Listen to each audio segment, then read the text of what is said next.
Hi everyone, so today I'm going to do a Valspar cabinet and furniture paint review. As a interior designer who sells cabinetry, I want to give an honest review for you so that you can really know how it goes on, how it wears, and how it looks in real life so that you can do what's best for you and your space. So the Valspar Cabinet Paint comes in 3 different sheens. It comes in a flat, it comes in a satin, and it comes in a semi-gloss. For this particular project, I used white as just the basic. That's probably the most popular color somebody is going to use to change their space and to give it a facelift. But they do have 9 or 10 different colors, and all of the different colors should come in all 3 of the sheens. More information about that can be found on the Valspar Paint website. So I do not have an old piece of furniture or a bathroom vanity or a kitchen that I could actually test this out on of my own. But what I did was I got an old cabinet, I spruced it up, cleaned it up, filled any holes, nicks, chips, and dents or anything like that, and then I used all 3 of these paints to test it on this old cabinet to try to get that actual feel of how it would be on a used piece of furniture, because that's what this product is intended for. On the website, and Valspar advertises that it doesn't need any priming or anything like that, so that's what I did. I did not prime the cabinet outside of just your basic cleaning and sanding any little nicks and dents. I will skip over the actual painting process and how long that took because it took a lot longer than I initially thought. So keep that in mind when you are thinking of doing this project. Whatever you think you're budgeting for time, how long it's going to take you to prep the cabinet, to paint the cabinet, and then drying time, it's going to take you a lot longer than you initially think. I will start by going over the flat sheen for Valspar. This paint of these 3 was definitely the thickest. The flat paint was significantly thicker to use on the paintbrush, and it looked the thickest actually on the cabinet itself. You definitely need to give it a good stir when you are using it. Before you use it, it needed the most stirring out of all 3. The times you would use a flat cabinet paint are pretty rare in my opinion. It doesn't have that finished look that you really want when you get a satin or a semi-gloss. In the professional cabinetry world, using a matte finish is pretty rare, and even then a matte finish has a tiny bit of sheen to it. It just has a smoother feel. This was truly matte, like flat. Like you would use this like a flat usually used on the ceiling paint, and it felt like that. It felt very chalky when it was done. If you like scratched it with your fingernail, it felt very dry and chalky. I didn't really like the overall finish and feel of the flat.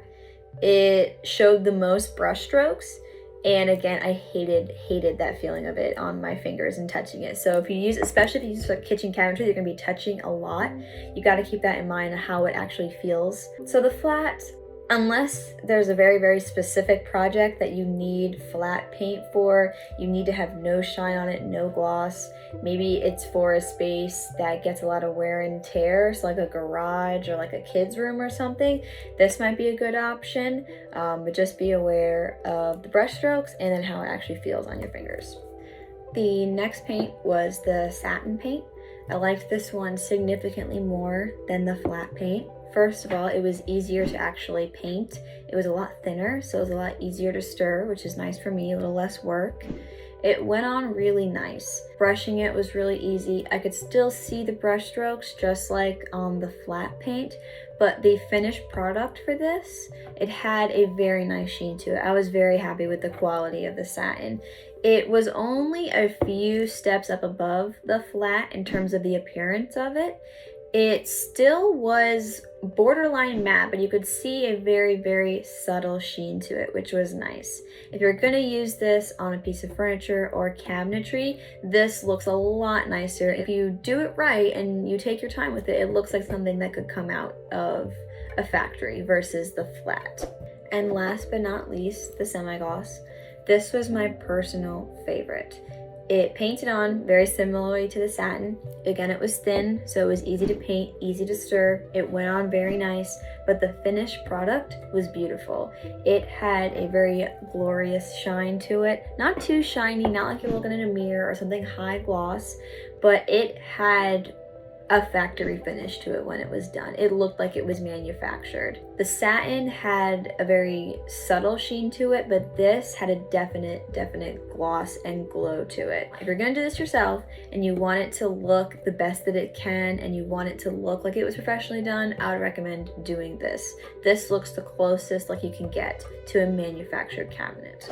Overall, for all three, they painted on well. The overall finish at the end was good, except for the flat, in my opinion. Again, that's a pretty rare paint to use flat. Satin and semi-gloss are more industry standard. The one thing I will say about all three was the brush strokes. This is advertised as a product that does not show brush strokes. I don't really feel like that's true at all. I saw the brush strokes significantly on all three Sheens, the flat being the most, the semi-gloss probably being the least, which again is why I liked it. They do also recommend using either a brush or a roller. Probably a roller would be better for using these products. I used a brush and I did not really like how it turned out at the end in terms of that. The quality of it and the overall look of it was good, but the brush strokes, you could really tell that you DIY'd it yourself because that just gives it away all of a sudden. So if you're thinking of doing this yourself, I would definitely recommend using a roller instead of a brush. I think you'll be much happier with the result if you use a roller. But overall, I would recommend the Valspar Cabinet Paint. If you have a piece of furniture that just needs a facelift, if you have some cabinets that needed a second wind, this definitely gets the job done. It gives you the feel of a new and updated space without having to spend that kind of money. Again, keep in mind the time it will take you, but if you're willing to put in the time, it gets you a nice finished product at the end.